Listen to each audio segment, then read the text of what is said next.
gbóná fẹlifẹli Ìyábọ̀ Òjó dá Lizzy Anjorin lóhùn. Ẹ wá wo ohun tí Fúnkẹ́ Akíndélé sọ tó dẹ́rù bà àwọn olólùfẹ́ rẹ̀. Orí mà ló kó gbajúgbajà òṣèrébìnrin tíátà yìí yọ. Díẹ̀ ló kù kó bá dẹni àgbégbìn. Gbogbo àwọn èèyàn ti kan sára sí Adékúnlé Gold fóhun tó ṣe yìí. Kí lohun tó ṣe? Ẹ jókòó, ẹ gbọ́ ròyìn náà lẹ́kùnrẹ́rẹ́.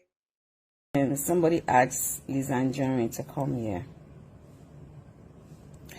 She requested for my black bonnet, my national treasure, our national treasure. So I'm wearing it for her. She said I should wear this. When I wear this, she would mention my name. So now I have worn my black bonnet for you, Lizzy Anjorin. So can you kindly mention my name now? I really want to do a kiss with you, honey. You know, you said, Omonile nie, you know, Omonile is never afraid to go to court. Omonile has done billions of cases. But I want to assure you that my case will be 1 out of 1 trillion that you have done. 1 out of 1 trillion. Girl, do you think I was joking when I told you I was ready for you? I am ready. Oh my God. I mean, I set you up. I said, mention my name. You came out. You responded.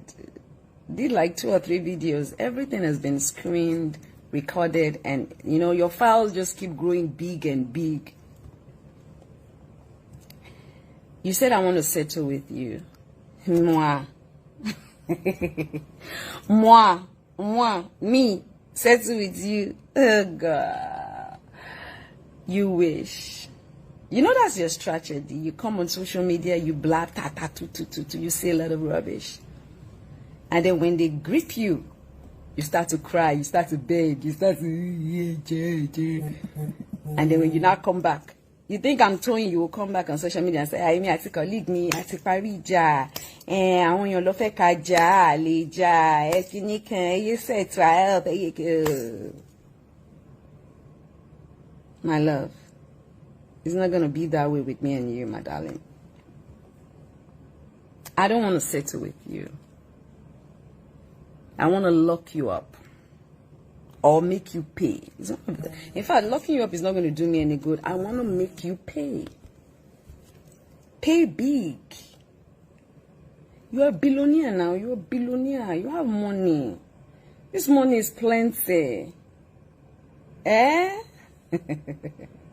The money is plenty.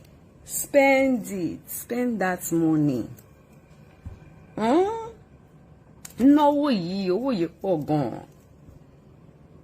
Owó yìí pọ̀ gan. Just mention, look, my darling, you can't be wasting my time. My name is very simple. IYABO. Okay, if you don't want to say Yabo, just say IYABO. Ìwọ ni mò ń bá wí o. Ìwọ ni secretary, ìwọ ni kíní kan, ìwọ ni gbàjọ. Simple. It's not hard, my darling.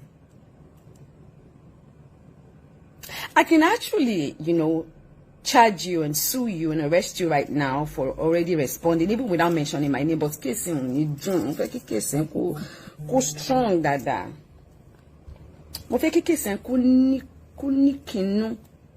You understand? Mo le be she case gan Bible she daruko mi, but you know what? Mo fẹ́ kí case ko strong because mi fẹ́ kó padà sẹ́yìn tí ó bá sí camera ko amada ìwọ gan di bo ba I don't mi fẹ́ gbogbo ẹkún. Mo ko gbogbo ẹkún tó sun bó ṣe ń kúrú tó ń ga. Gbogbo video yẹn wà lọ́wọ́ Tóyìn.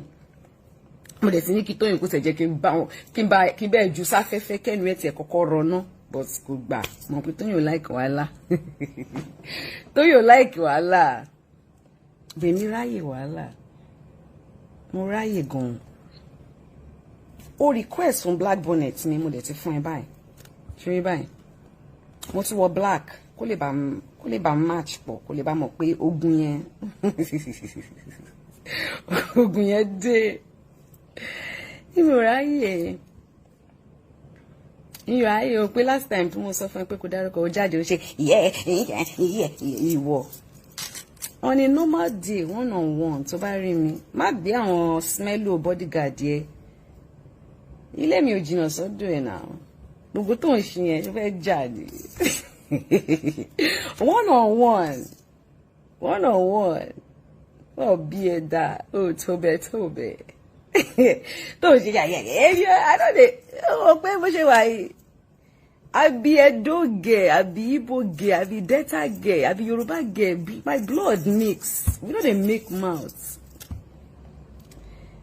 At 45 going to be 46 in few days we no dey make mouths, you understand? But you know what, with you I will not take the laws into my own hands. If not somani kò jáde wá kí n nù ẹ́ bàjẹ́ kí n nù ẹ́ tẹ̀ kí n nù ẹ́ press ṣé gbogbo ẹsẹ̀ tínrín yẹn àtọ̀hún ẹ̀yìn àtẹnu ẹ̀yìn kí n bẹ́ẹ̀ fi gbolẹ̀ bọ́ sí mi níbẹ̀ ṣì yẹn torí àti dàgbà àdẹ̀ ti bímọ àwọn àdẹ̀ ti dàgbà ọ̀gbọ́dọ̀ máa ṣe eré ẹ̀ kò yẹ ẹ̀ bọ̀dá pójú òkà wa mọ́ ni tá a bá pàdé ara wa ń tà ìwọ́n náà mọ̀ wọ́n ò tó bẹ́ẹ̀ ò ní dúró ìyábọ̀ ni.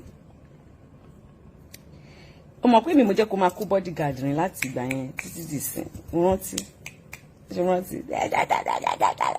èmi ò ṣe pé ráyè ìwọ ló ṣe gbogbo yẹn àwọn ọ̀lẹ ló máa ń lẹ́nu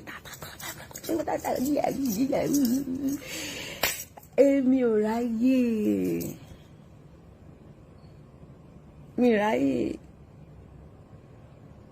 òbú ìyá mi òbú bàbá mi òbú gbogbo ẹ̀ alala mi ráyè I no get time. I don't have time, darling. Mention my name. Only pé last time you said, you know the first time I said mention my name in front of Bawi, only pé kí mi kọ́kọ́ dárúkọ ẹ̀. Mo dẹ̀ dárúkọ ẹ̀. Right? Mo jáde mo dárúkọ ẹ̀ tán. Mo tẹ̀ sọ èmi mò ń pè ẹ́ lizard. Lizzy Anjorin lizard. Mo tún sọ bẹ́ẹ̀. O tún nínú pé orí pé mo fi tọ̀wọ̀tọ̀wọ̀ dárúkọ ẹ̀ tọ̀wọ̀tọ̀wọ̀ ló máa fi ń sìyàn débi tí ẹrù ò ti níbà tọ̀wọ̀tọ̀wọ̀ ló fẹ́ fi sìn ẹ́ débẹ̀ ṣùgbọ́n ẹrù ò bá ẹ̀ máa fi tọ̀wọ̀tọ̀wọ̀ sìn ẹ́ débẹ̀ àwọn àmọ̀ bóyá ẹrù máa bà ẹ́ àbẹ̀rù ò ní bà ẹ́ kò yẹ. so onísìn ọ̀dẹ̀ tí wàá béèrè black bonnet mi jókòó òun rèé mo gbé wá fún ẹ ọmọ kan mo ní mi ní ìwọ fún ẹ but o ò lè béèrè nǹkan lọ́wọ́ mi kí n má fún ẹ my darling o ò lè béèrè nǹkan lọ́wọ́ mi kí n má fún ẹ má tún béèrè nǹkan mi o má bí yẹn ló máa bí mi nù tó bá béèrè nǹkan mi ó máa bí mi nù kan ó máa bí mi nù ìyẹn ó máa bí mi nù mi ì dẹ̀ fẹ́ bínú sí ẹ mi ì fẹ́ mú kó fẹ́ ká ṣe ẹjọ́ ni mo fẹ́ ká gbéra wa kúrò lórí social media ká gbéra lọ sílé ẹjọ́ tó bá béèrè nǹkan míì o ti ní kí n dárúkọ ẹ mo ti dárúkọ ẹ o tún ti ní kí n wọ black bonnet mo ti wọ fún ẹ má tún béèrè nǹkan míì mọ́ o tó bá béèrè ó máa dùn mí o kò rọra jáde kó sọmọ kó sọmọ ìlú Ọlọ́run ti wá eégún kó dárúkọ mi kó ní Ìyábọ̀ ìwọ ní Ṣẹ̀pẹ̀tẹ́rì Ìyábọ̀ ìwọ ní kíní kan. Gbajúgbajà òṣèrébìnrin tíátà nì ìyẹn Fúnkẹ́ Akíndélé ti gba àwọn èèyàn níyànjú pé kí wọ́n sọ̀rọ̀ síta tí wọ́n bá la àwọn nǹkan kan kọjá kí wọ́n má ṣe ro tàwọn tó fẹ́ dá wọn lẹ́kun tàbí sọ pé wọ́n ti lè sọ̀rọ̀ jù àti pé téèyàn bá wà láyé ìrètí sì ń bẹ dídákẹ́jẹ́ léwu ṣùgbọ́n sísọ̀rọ̀ máa ń gbani. Ó wá rán àwọn tó ń la ìṣòro kọjá wípé wọ́n ní agbára ju bí wọ́n ti lérò lọ wọ́n nífẹ̀ẹ́ wọn ju bí wọ́n ṣe mọ̀ lọ kí wọ́n sọ̀rọ̀ síta kí wọ́n sì wà láàyè kí wọ́n má ṣe pokùnso nítorí pé pípokùnso kì í ṣàtúnṣe síṣòro tó ń là kọjá. Láti sàmì àyájọ́ sickle cell lágbàáyé àìsàn tó jẹ́ pé ó máa ń jẹ́ kí àwọn tó ń ṣe fòní kú fọ̀lá dìde òun ni Adékúnlé Gold gbajúgbajà olórin ilé wa ti gbétò kan kalẹ̀ láti ṣe ìrànlọ́wọ́ èyí tó pè ní 5-star care láti ṣe ìtọ́jú fáwọn tó ń ṣe àìsàn sickle cell yìí. Ètò náà máa mójútó ẹgbẹ̀rún kan aláìsàn sickle cell tó ń gbé nílùú Èkó. Gbogbo àwọn tó gbọ́ yìí ni wọ́n kan sára sí Adékúnlé Gold fún iṣẹ́ ribiribi tó ṣe tí wọ́n sì sọ pé ìbàjẹ́ báyìí làwọn olórin yòókù ń ṣe ni ìbá dára. Orí mà ló kó ṣèrébìnrin tíátà tó rẹwà tó rí rùmùrùmù tó máa ṣeré olóyìnbó ìyẹn Muyọ̀láwá yọ látàrí bó ṣe ṣubú nílé balùwẹ̀ rẹ̀. Àwọn olólùfẹ́ rẹ̀ ń bá a dúpẹ́ lọ́wọ́ Ọlọ́run ọba wípé kò gbabẹ̀ lọ ọ̀run àrèmábọ̀.